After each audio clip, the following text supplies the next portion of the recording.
Bon, ça me fait bizarre de parler assis et surtout de parler après Omar, dont je suis fan. Je vous dis la vérité, je sais pas trop quoi dire parce que vous m'impressionnez. J'ai parlé avec des dizaines de patrons depuis que je suis syndicaliste et ils m'ont jamais fait aussi peur que vous aujourd'hui. Donc voilà, il y a un petit truc à quoi je pensais pendant que les camarades ont parlé, Omar et David juste avant. On a à peu près 5 minutes de temps de parole. C'est que depuis qu'ils ont parlé, Liliane Bettencourt a gagné 4 920 €. Il faut savoir que Liliane Bettencourt, à chaque minute, elle touche 492 €. C'est ce que sa richesse a été chiffrée en 2016, chaque minute. Et à la fin de mon intervention, elle sera à plus 7 000 €, etc., etc.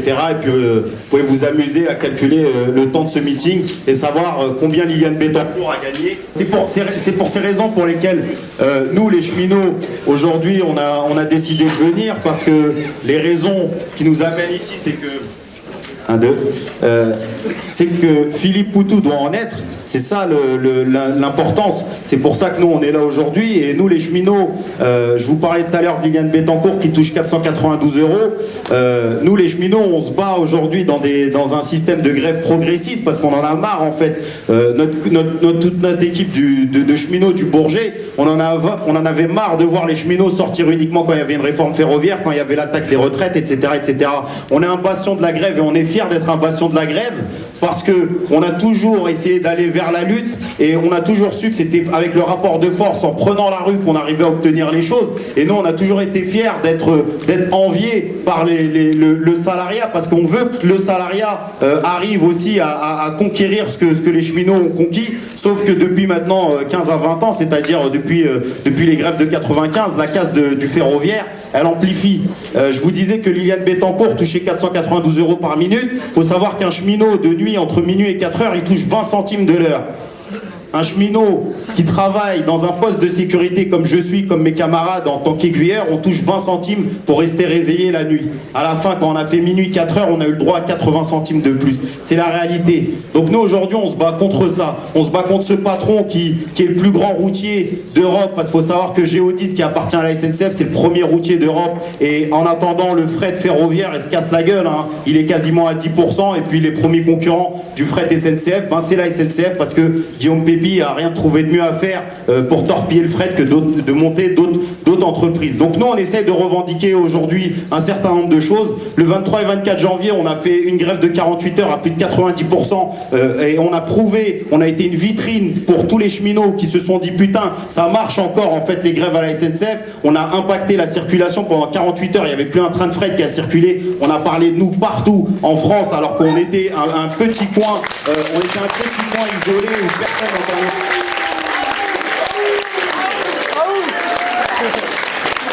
Donc on a eu des avancées par rapport au 23 et 24 janvier. Entre-temps, le patron, il n'a rien trouvé de mieux à faire que pour une camarade, Nathalie, et moi-même, de nous réprimer parce qu'on sur nos prérogatives de membres CHSCT, on avait fait fermer un poste parce que le patron, il a joué avec la sécurité ferroviaire, c'est-à-dire qu'il a joué dangereusement avec la sécurité en essayant de faire travailler un seul agent sur 2 postes. Donc derrière, il a essayé de nous réprimer. Et c'est avec le rapport de force, grâce à tous les étudiants qui étaient derrière nous, grâce à tous les ouvriers qui ont soutenu ce rapport de force-là, que la répression, elle s'est arrêtée, qu'on nous a retiré les entretiens disciplinaires qu'on avait. On voulait nous sanctionner, on voulait nous mettre des mises à pied, et derrière, ce qu'on savait, c'est qu'on essayait de nous faire payer la grève. Et nous, ça nous a pas fait peur, parce qu'aujourd'hui, on était en grève encore aujourd'hui à plus de 90%, et on est en grève illimitée. Et on continuera, parce qu'on a envie de continuer dans ces combats-là. Ce que Omar disait, etc., enfin, on se retrouve tous ici. On se retrouve tous dans toutes ces paroles-là, parce que nous, on a été à la marche pour Adama Traoré au mois de septembre, je crois, si je dis pas de bêtises, c'était au mois de septembre. On a été au meeting Faisons Front à Paris, on a été dans tous les meetings. On a envie de cette convergence de lutte-là. Mais au-delà de tout ça, on en a marre en fait de toute cette bande de politicards. Moi, quand on m'a dit Anas, est-ce que tu veux venir au meeting de Philippe Poutou, j'étais devant ma télé, devant On n'est pas couché. Et c'est inadmissible. Parce que moi, je paye 136 € de redevance télé et Vanessa Burgraff, je veux qu'elle démissionne. J'ai envie qu'elle soit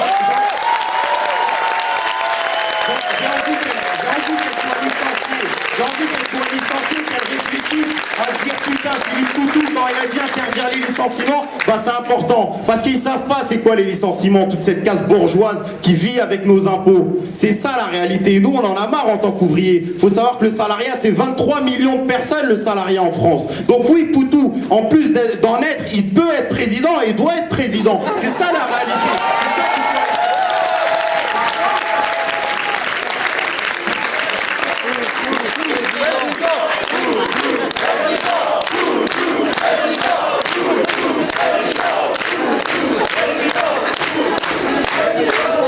C'est ça la réalité. Il y a 6 millions de chômeurs.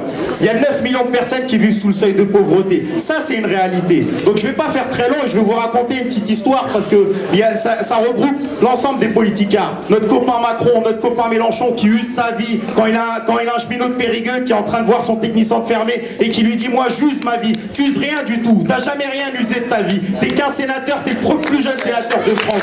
Le seul qui nous salue, il est assis à côté de nous. C'est le seul qui a fait grève. Pourquoi c'est vers cette personne-là que je me retrouve. Moi, quand je suis un ouvrier, je veux voter ouvrier. Je veux pas voter pour des voleurs. Et je vais vous raconter une dernière histoire. J'ai un camarade qui était du fret SNCF qui s'est fait licencier après 16 années de bons et loyaux services à la SNCF. Donc, en conseil de discipline, je l'ai accompagné. Il avait rien dans son dossier. C'était, pour vous dire, il avait juste mis les pieds dans le RER un matin où il s'était endormi en revenant du boulot à 6h. La police ferroviaire l'a interpellé, rapport, etc., etc. Il est monté en conseil de discipline. Quand moi, je l'ai défendu, le camarade, j'ai dit au président du fret, hein, c'est-à-dire au-dessus, il y a la Société Générale, hein, quand il parle, je lui dis, mais vous savez, monsieur, lui, devant les prud'hommes, il gagne à tous les coups. Avec le plus nul avocat, il gagne. Il dit, vous savez, monsieur Kazib, il me dit, qu'est-ce qu'on risque maintenant avec la loi Macron? Et c'est là où je veux en venir. Macron, on n'a pas besoin de voir son programme. Son programme, il est passé par 2 fois au 49.3. Il n'y a pas besoin de savoir qu'est-ce qu'il va dire ou qu'est-ce qu'il va faire. Macron, il a simplement facilité les licenciements. Il a facilité tout ça. Donc non, nous on veut pas de ces candidats-là qui sont en train de faire ces jeux-là. Nous on veut un candidat ouvrier et par-dessus tout, moi ce que j'aime chez Poutou, c'est que lui il veut pas être président. Et ça me plaît. Moi j'aime pas donner le pouvoir à ceux qui veulent le pouvoir. Donc, ce que dit Poutou systématiquement, c'est qu'il va falloir faire la révolution et cette révolution-là, on va la faire. On va la faire pour de vrai. On a commencé à la faire en 2016 et ils sont en train de sentir un parfum mauvais pour eux. Donc la candidature Poutou, elle doit être là pour montrer ce mauvais signe parce qu'ils aiment pas ça. Ils aiment pas quand il y a des nuits debout. Ils aiment pas quand les cheminots vont au rassemblement d'Adama Traoré. Ils aiment pas quand les étudiants viennent voir les cheminots dans les piquets de grève. Donc il va falloir continuer dans cette convergence des luttes-là. Et puis je suis désolé, j'ai fait trop long. Et Liliane Bettencourt a gagné quasiment 7 000 €. Bravo à elle et on les chassera tous un par un.